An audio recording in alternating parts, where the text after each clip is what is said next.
Efendim herkese merhabalar. Sevgili gençler, sizden bize gelmiş olan istekler listesinde Beyaz Zambaklar ülkesi Finlandiya'da isimli Grigori Petrov'un kitabını ele alıyoruz bu hafta. Kitabın bir özelliği var. Türkiye'de yabancı dilden çevrilmiş en eski kitaplardan biri olmakla beraber bu alanda uzun yıllar boyunca, yani Cumhuriyet tarihimiz boyunca okutulmuş, okunmuş, beğenilmiş bir kitap. Öyle ki Atatürk'ün de dönem içerisinde yeni Cumhuriyet dönüşümü için öngördüğü ve müfredatlarda bu kitabın müfredatta okutulması gerektiğini beyan ettiği bizim hayatımızın içerisinde bir kitap. Bizim için kitabın içeriği önemli. Elbette ki dönemin şartları farklıdır. Ancak bu kitabı okumaya devam etmiş olan zihniyetlerde, dünyalarında ne değişmiştir, ne değişebilir, neye işaret edilmiştir, onu anlatmaya çalışacağız. Sonuçta herkes kendi toplumunun daha iyi bir yere taşınmasını ister. Bundan daha doğal bir şey yok. Ama neyin mihenk aldığımız önemli. Dolayısıyla mihenk aldığımız noktaya bakarken bunu din üzerine mi alacağız, dünyanın ihtiyaçlarını üzerine mi alacağız? Yoksa dinin getirdiği değerler dünya ihtiyaçlarını karşılamaktan muzdarip bir noktada mıdır ki kendi ihtiyaçlarımızı kendimiz karşılamaya yetebilir olduğumuzu düşüneceğiz. Biraz buna bakıyor olacağız. Biraz eski bir kitabın güncel hayatımızdaki karşılıklarına bakalım, okundukça neleri etkilemiş bizim dünyamızda genç kardeşlerimizin hayatında. Efendim, yazar giriş tarafında Finlandiya tarihinden notları verirken Sovyet Rusya ile 1850'de bir ticaret anlaşması imzalandığını, 1955'te Finlandiya'nın Birleşmiş Milletler Örgütü'ne ve Kuzey Ülkeleri Konseyi'ne seçildiğini, 1960'ta da Kuzey Ortak Pazarı'na girmesi sağlandığını beyan ediyor. Yani bağımsızlığını sonradan kazanmış olan bir ülkenin gelişim sürecinden bahsediyoruz. Finlandiya insanlarından bahseder. Zamanımızda bizlerin hayat olayları karşısında duyuş ve düşüncelerimizden ve bu olaylar karşısında yaptığımız normal tepkilerle davranışlarından bambaşka tepki, düşünce ve davranışları benimsemiş kişilerdir diyerek toplumun belli şeylere karşı tepkisi olduğunu, dönüşümün temelinin de bu tepkilerden doğduğunu ifade ediyor. Dönüşümü oluşturan tepkiler nerede başlamış ve o tepkilerin çözümü nerede? Kitap boyunca göreceğiz. Ve az sonra da bu insanlar için acaba bunlar yeryüzüne başka bir dünyadan gelmiş insanlar mıdır der ve hemen şu soruyu kendi kendine sorar. Bu insanlar İncil'de söz konusu yapılan ak zambaklar olmasınlar demekten kendini alamaz. Dolayısıyla kitabın adı ilk yayım tarihinde farklı olmakla beraber sonradan ak zambaklar ifadesi eklenir. Bu da İncil'de yavaş yavaş ve verilecek mücadeleyle yeşillenecek ve hayatı değiştirecek unsur olarak kullanılmış bir anlamdır. Dolayısıyla Finlandiya halkının tabiri caizse kendisine gelme sürecini özünü reddederek nasıl başarabileceğini anlatır. Satırlar arasında göreceğiz. Finlandiya'da kültürel alanlarda yapılmakta olduğunu gördüğüm ilerleme ve gelişmelere benzer atılışları Avrupa'nın başka hiçbir ülkesinde göremedim diyerek bu ilerlemenin kültür konusundaki değişimle mutlak surette temellenmesi gerektiğini bizlere anlatır. Ural Dağları bölgesindeki yurtlarından ayrı ayrı zamanlarda kabileler, boylar ve oymaklar halinde toplanarak batıya doğru yola çıkmıştır denilen Fin halkı için onlar da bir kavimler göçü yaptılar, onlar da başka topraklardan buraya geldiler denilerek bizlere Finlandiya tarihi anlatılıyor. Rus ve Fin vagonlarında bile büyük ayrılıklar vardır denilerek uzun bir dönem Rusya'nın hegemonyası altında yaşamış olan Fin halkı için Rus vagonları tıpkı bizimkiler gibidir. Yerler tükürük içindedir diyerek Finlandiya halkı ile Rus halkının zaten anlaşamayacağını anlatır. Fin vagonlarına gelince bunlar Almanya'da gördüğüm vagonlar gibidir diyerek Finlilerin Batı ile kurmuş olduğu ilişki sonucunda ve bu ilişkinin gereği olarak aslında batılı bir toplum olduğunu, dolayısıyla doğulu bir başka toplumdan ayrışacağını bize anlatır. Yani tekrar ediyorum. Kavimler göçüyle batıya doğru gelmiş bir toplum var.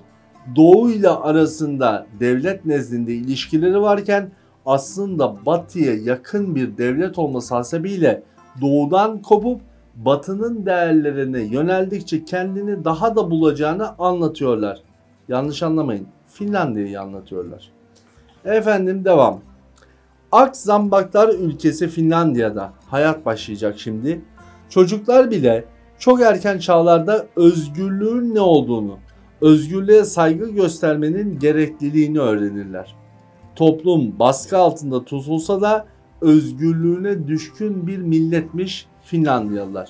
Önce Finlandiyalıları tanıyalım ki bizim yapımızla ilişkisini anlamaya çalışalım. İncil'de söylendiği gibi diyor yazar, hiçbir zahmete katlanmadan hazırdan konuverdiği her şey yerinde ve mükemmel bir cennet yerine, insan emeği ve alın teriyle kurulmuş, insanların en iyi koşullar içinde bir arada ve kardeş gibi yaşayacakları yeni bir cennet kurmak isteğiyle kendisine hazır olarak verilmiş cennetten kaçar. Yani diyor yazar, Finlandiya'da yaşayan Fin halkı dini olan değerler sebebiyle tembelleşmişti. Bu tembelliğin karşısında gerçek dünya cennetini yaşaması için bir silkinip kendisine gelmesi gerekiyordu. Bir yerlerden tanıdık olan bu satırların gittikçe daha da anlam kazandığını göreceksiniz. Ne demek istediğimi anlıyorsunuz elbet.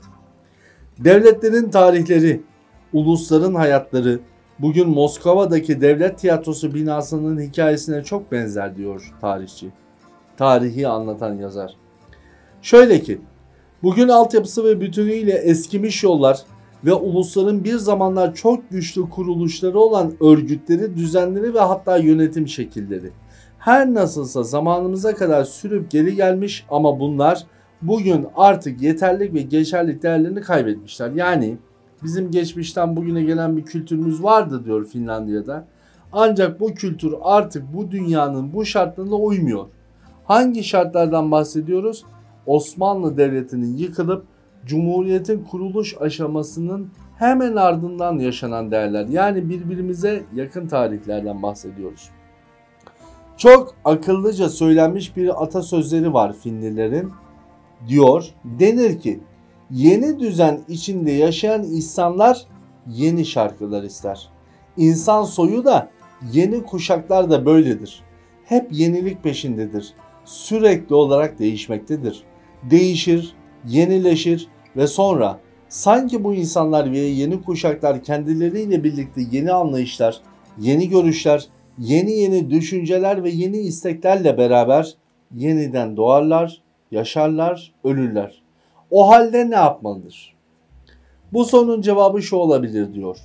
Yeni kuşakları ömrünü tüketmiş eski kuşakların eserleri olan düzen kalıplarına ve gerçekten eskimiş bir düzene ve rejime ayak uydurmaya zorlayacak yerde yeni kuşakların gözleri önüne hep yeni ve hepsi de doğru hesaplanmış, akıllıca düşünülmüş, haklara ve gerçeklere dayalı, doğruluğa ve haklılığa tıpatıp uygun, her hususa çok sağlam ve sağlıklı bir yeni yönetim düzeni getirmelidir. Bizim için bugün bu özlem olan bu yeni düzen akıllı devlet adamlarının iş başında bulundukları ülkelerde gerçekleştirilmiştir artık diyor. Yoruma gerek kalmadan hala Finlandiya hakkındaki kitabı okuyoruz. Belki de kendimize ait ifadeleri Finlandiya'da bir kez daha seyrediyoruz. Ya da seyrettiğimiz şey bizim ülkemizde de gerçekleştirilmiş mi? Onu anlamaya çalışıyoruz. Devlet binasındaki çatlaklar, yarıklar çoğaldıkça çoğalır ve günün birinde dıştan bakılınca sağlam görünen devlet binası gümbürtülerle yıkılabilir. Yıkılıverir. Eski Persler ve Pers devleti hep bu yüzden, yani ihmaller yüzünden çöküp gitmiştir. Eski Osmanlı İmparatorluğu ve eski Avusturya İmparatorluğu da aynı ihmaller yüzünden yıkılmıştır. Yani Osmanlı'da diyor eskiye olan bağlılığı, kültürü, dini bunlar yıkılmasına sebep olmuştur. Öyle 1. Dünya Harbi'nde 7 düvelin birleşip bu milletin asli topraklarından kovmak filan onlar değil. Temel mesele Osmanlı ve Finlandiya'nın da eski hali böyleydi. Biz kurtulduk o dinimizden ve kültürümüzden. Bak nasıl kurtulduğumuzu da anlatacağız şimdi adım adım. Öyle kurtulsalardı Osmanlı da yıkılmazdı diyor. Bu yakınlık şu özdeyişle pekiştirilerek her ulus layık olduğu devlet şekliyle ve hak ettiği yönetimle yönetilir denilmiştir. Peki hak edilen şeyin hak edilmesi için eskinin topyekün reddedilmesi mi gerekir? Soru işareti devam. Carlyle'ye göre halk toplulukları kocaman bir kil hamuruna benzer diyor. Sezar, Napolyon, Büyük Petro, Sokrat veya bir Muhammed gibi aleyhissalatü vesselam ayrıcalı ve üstün yetenekli kişilerin ellerine geçerse, onlar isterlerse bu kaba hamur, çamur topacına türlü şekiller verebilirler. Yani din insana şekil veren bir unsurdur. Hz. Peygamber'in burada da bir ne yazık ki Sezar'la, Petro'yla, Napolyon'la özdeşleşmesi var. Hani bunun bir kafirin elinden duymak normal de bir kafirin kitabını okuduktan sonra kendi ülkenin kuruluş hikayesinde birebir aynı şeyleri görmek inanın bana acıklı. Hani bugün şu kitap üzerinde hiçbir yorum yapmadan size Finlandiya'yı anlatıyorum 3 nokta diyerek sadece kırmızı bölgeleri okusam, çizdiğim bölgeleri okusam sizin gibi genç kardeşlerime ayrı bir yorum yapmamı gerek olmadığını bundan daha açık bir kitapta göremezsiniz. Acıklı olan şey bu kitabın hala kıymetli edilmesi. Ve gene bilindiği gibi Cengiz Han, Asya steplerinde oturmakta olan milyonlarca Moğol'u toplamış. Onlardan ordular kurmuş.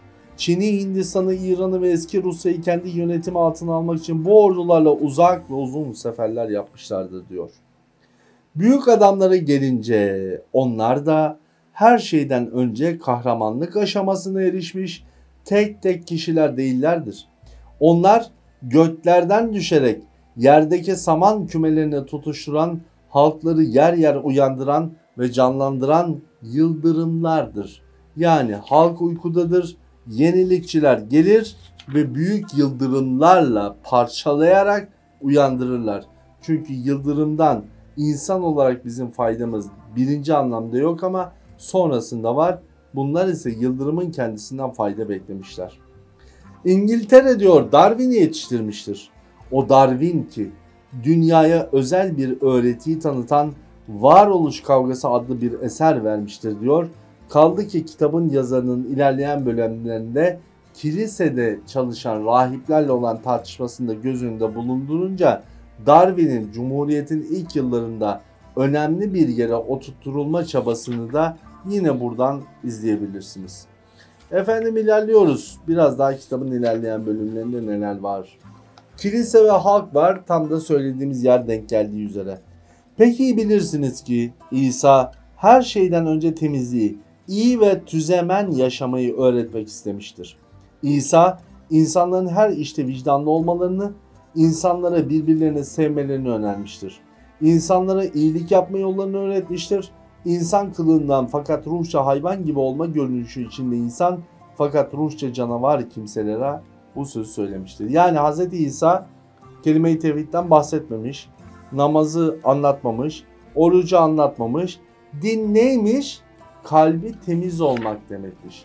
Kalp temiz olunca din olmuş. Zaten öyle gerekirmiş.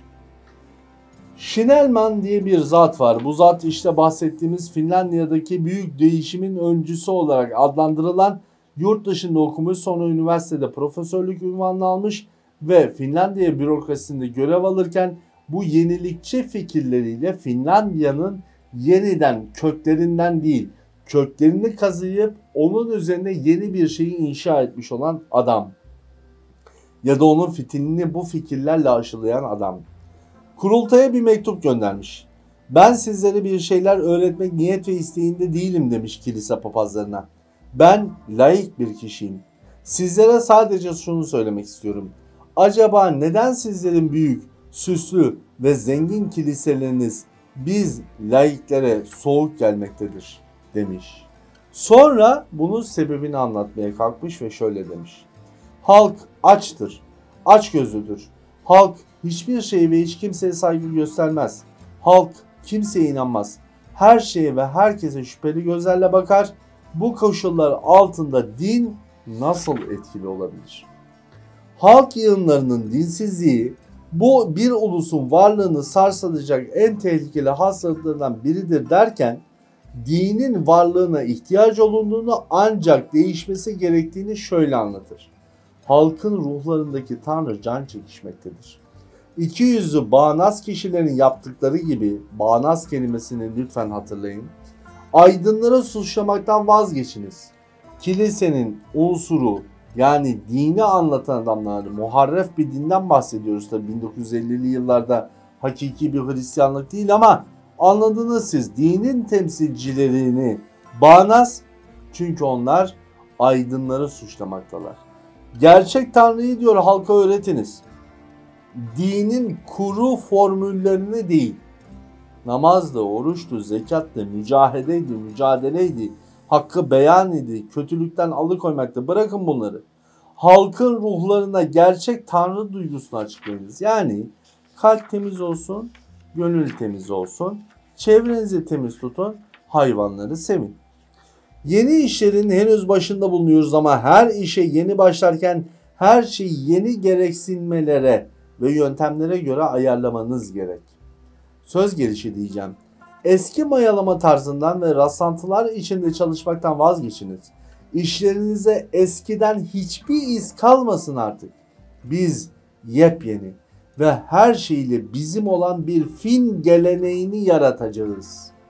Peki nasıl? Ulusumuzun ve halkımızın emrinde olan ve canla başla çalışan halk işçileri olduğunuzu görüp anlasın. Schnellman, bilmem sizler bilir misiniz her türlü kanunsuzlukları ve kanunlara aykırı hareketleri halka öğreten kimlerdir? Sorusunu sorduktan sonra sözlerine devamla bunlar, bu kişiler memurlardır diyerek eski zihniyetin bürokrasi unsurunu orada yaşayan insanların inançlarından ötürü bu hale geldiklerinin altını çizmeye gayret ediyor. Bizim diyor yeni fin ordumuz ruhça da, gelenekçe ve gelişme yönünden de ve yaptığı görevin sonuçları bakımından da yeni ve yenileşmiş olmalıdır diyerek ordudaki değişim sürecini anlatıyor. Hatta burada önemli bir ibare var, dikkatimizi çekiyor. Erin vücudu, vücut sağlığı ve kafası, zihni ve beyni, erin kalbi ve ruhu, karakteri, vicdanı, hayat görüşü, olayları değerlendirme yeteneği, vatanla, insanlarla ve toplumun tümüyle olan ilişkilerindeki tutum ve davranışları hep subayın vesaire devam ediyor ve diyor ki bedensel ve ruhsal yetenekler subayın sorumluluğu altındadır. Yani sağlam vücut, sağlam kafanın cümlesini yazmış. Biz diyor artık kışlayı bir halk okulu haline getireceğiz. İşin ordu tarafı elbette bizim konumuz değil. Merkezde tevhid var ama bir incelik daha var burada. Orduyu birer havari öğretisine getiren bu anlayış İsa'yı, Hz. İsa'yı, muharref olan Hz. İsa'yı da Luteryenci bakış açısıyla başka bir yere koyacak. Ona iman etmiş olan havariler kıvamını şöyle beyan edecek. Böylelikle yeni fin subayları İsa'nın öğretisine canla başla bağlı kalan öğrencileri havariler gibi kışlalarındaki görevlerine birer mücahit tutumuyla büyük bir istek ve gayretle sarıldılar. Yeni bir İsa, yeni bir inanış, yeni bir gelenek yapısı. Çünkü diyor ben bizim sevgili solmamızdan Güçlü Bacaklar Derneği yanında sağlam düşünce, büyük sorun, süt hayvanı, en iyi yumurta, seçme tohum, kar gibi bez, tertemiz vicdan, yeni ülküler, mekaniğin utkusu ve tok ulus gibi adları olan daha bazı dernekler kurulmuş olmasını da eklemeliyim. Yani geleneklerinizden gelen kültürün yanında artık spor ağırlıklı olmalı, hayvan sevgisi ağırlıklı olmalı, kültürel değişiminde bu sivil toplum örgütleri bu minvalde hareket etmeli. Büyük, önemli ve kutsal sayılan her işe ayakların kirliyse, ellerin tertemiz değilse asla yaklaşma der. Dolayısıyla bu hakikat çevresinde devam eden bir temizlik ilkesini ararken bizler şunu söyler. Birçok yerlerde ve bölgelerde veliler dernekleri de kurulmuştu. Dikkat, veliler dernekleri. Buralarda analar ve babalar toplanmaya, çocuklarının ve genellikle gençlerin eğitilmeleri içinde karşılaştıkları zorluklar ve uğradıkları başarısızlıklar etrafında karşılıklı konuşmalar ve tartışmalar yapmaya başlamışlardı. Eğitimde diyor, öğretmenin ortaya koyduğu değerin yanında artık velinin söz söyleme hakkı var.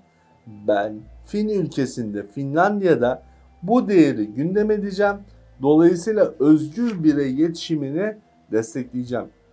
Yeni görüşler ve düşüncelerle yüklü olan bu aydın kişiler en uzaklara varıncaya kadar Finlandiya'nın ayrı ayrı bölgelerine sessiz sedasız dalgalar halinde dağılıp yayılmaya başlamışlardı. Yani bu ideolojiyi ben adım adım Finlandiya'da her bir şeyi de söylem haline getireceğim.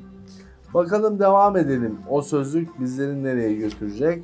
Hangi noktaları değiştirmiş olacak? Efendim, şuralarda biraz daha ilerleyip kültür babına doğru adım atıyor olacağız ki o da şu. Bu olay bana kilise büyüklerinden birinin ortaçağ efsanelerinden toplayarak hazırladığı bir dergideki hikayeleri hatırlattı. Bunlar herhalde uydurmadır ama her biri çok şaşılacak olaylarla doludur diyerek dini anlatımlar içinde hikayelerin güzel olduğuna, ama unutmayın, her birisinin sadece bir hikaye olduğunun gereğine Finlandiya'nın inanarak yenileşmesi gerektiğini anlatır. Sizler, benim öğretmenlerim, sizler her biriniz birer güçlü lambasınız, ışıksınız yani.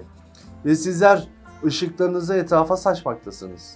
Ama daha yüzlerce ve sizler gibi daha binlerce başka aydınlar da var ülkemizde derken, ışıklar içinde uyu kelimesini de bir yere not etmek, ışıkla ilgili açılmış eğitim kurumlarının adından da bahsetmek gerekir ama geçiyoruz. Halk çok kere böyledir işte.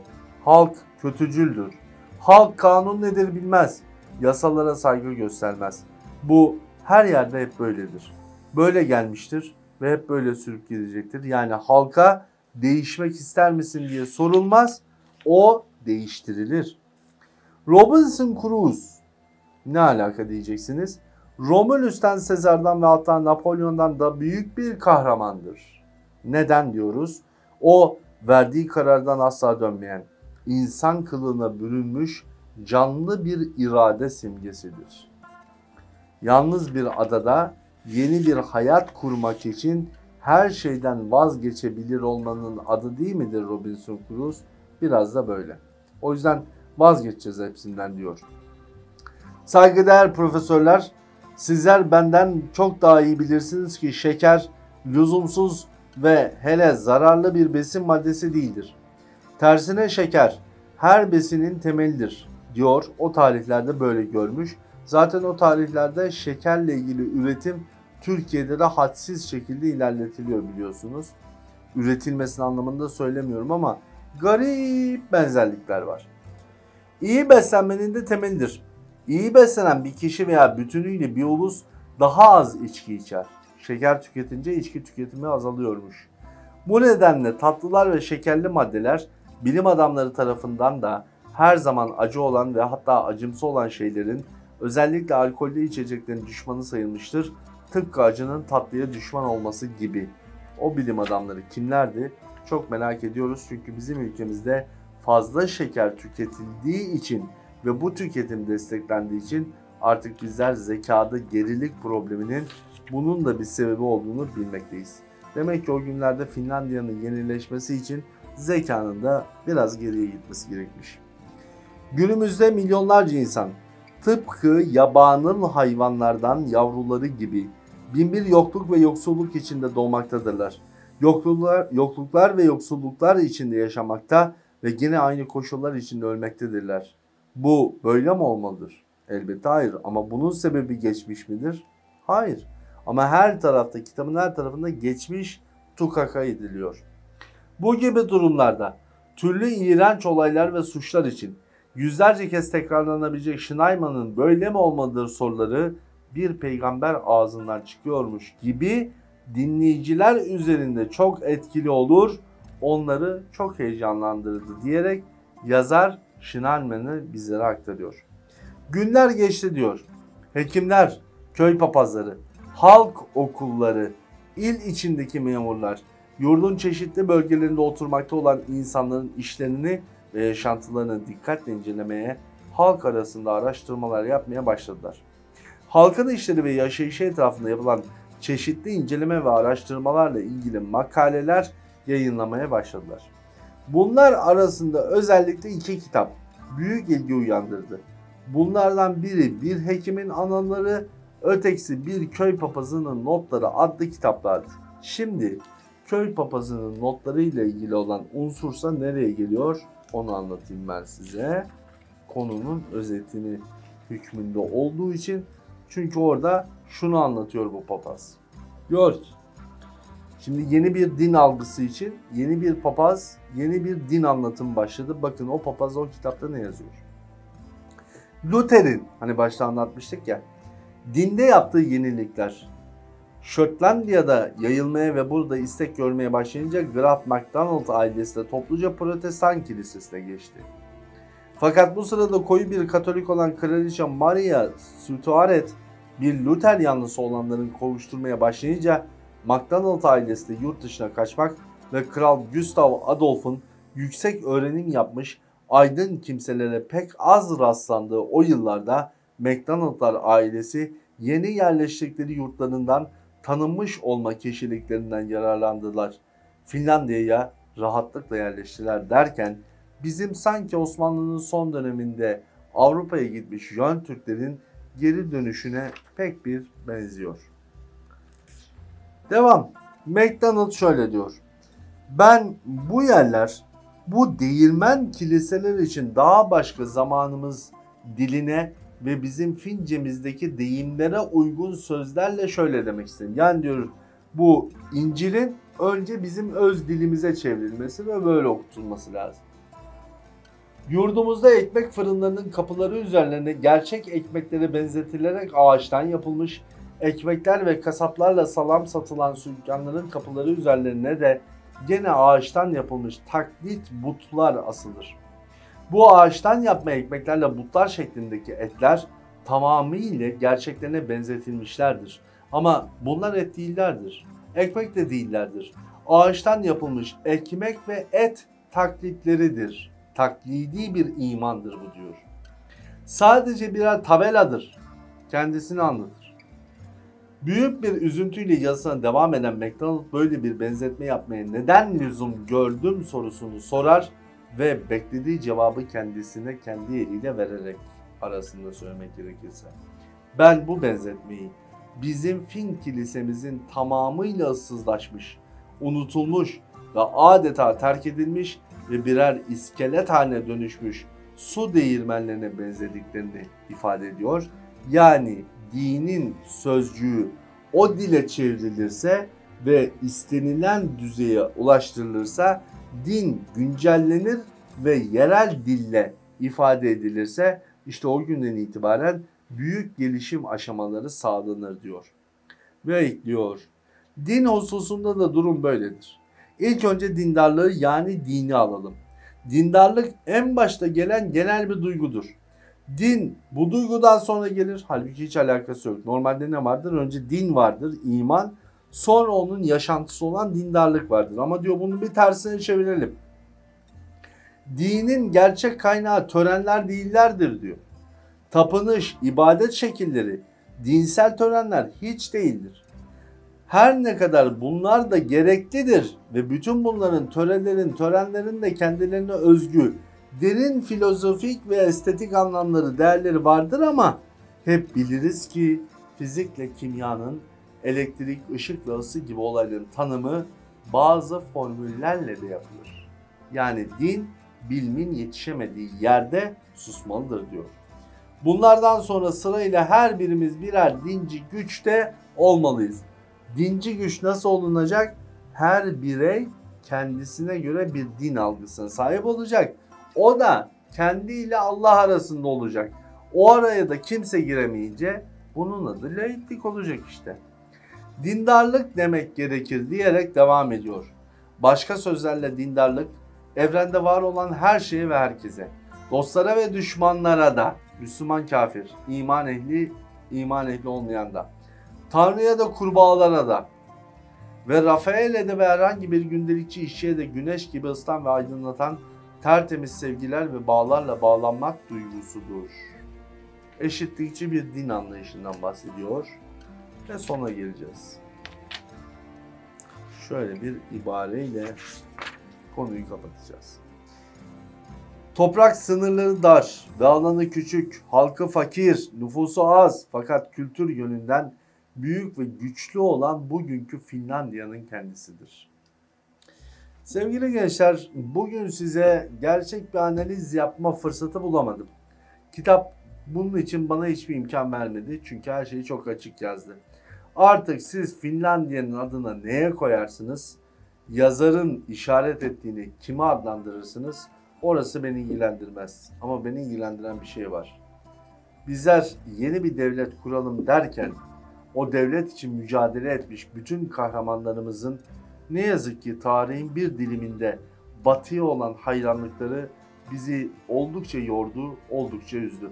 İnşallah o kahramanların eliyle bugünlere gelmiş olan Cumhuriyetimizin ilelebet varlığında siz sevgili gençler bundan sonra batıya değil, kendi içinizdeki hakikate yönelir de o hakikat uğrunda mücadele eder.